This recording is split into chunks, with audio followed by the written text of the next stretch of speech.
জয় গুরুমা। নমস্কার বন্ধুরা, আগামীকালই মা মনসার বার্ষিক পূজা।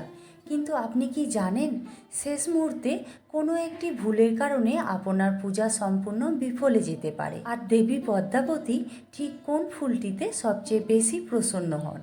পূজার ঠিক আগের দিন 2 মিনিটে জেনে নিন সঠিক নিয়ম আর মন্ত্র, যা আপনার পরিবারকে সব বিপদ থেকে রক্ষা করবে। বাঙালি সনাতন ধর্মে শ্রাবণ সংক্রান্তির মনসা পূজা অত্যন্ত গুরুত্বপূর্ণ।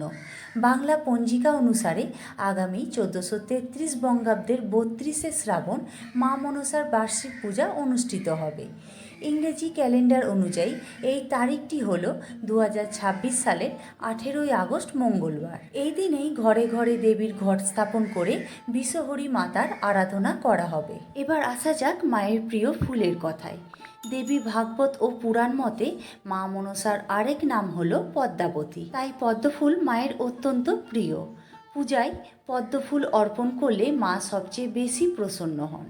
এছাড়াও আপনারা জবা, ধুতুরা, আকন্দ এবং চাঁপা ফুলও ব্যবহার করতে পারেন।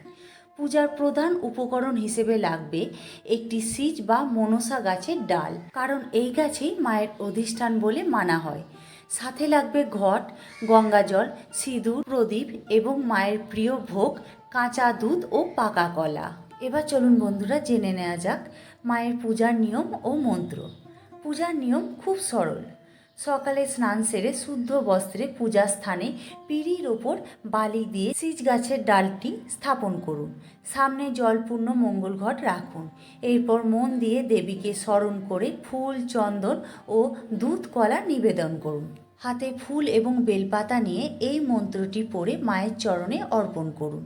মন্ত্রটি হলো: এসো সচন্দন বিল্লপত্র পুষ্পাঞ্জলি ওম শ্রী মনসা দেব্যই নমঃ। পূজা শেষে প্রদীপ দিয়ে মায়ের আরতি করুন এবং মনসা মঙ্গল বা মায়ের পাঁচালি পাঠ করুন। তো বন্ধুরা, এই ছিল মা মনসা পূজার সঠিক ও সহজ তথ্য।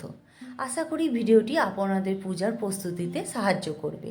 ভিডিওটি ভালো লাগলে অবশ্যই একটি লাইক এবং শেয়ার করবেন। কমেন্টে লিখতে ভুলবেন না জয় মা মনসা দেবীর জয়। দেখা হচ্ছে পরের ভিডিওতে। সবাই সুস্থ থাকুন, ভালো থাকুন। ধন্যবাদ।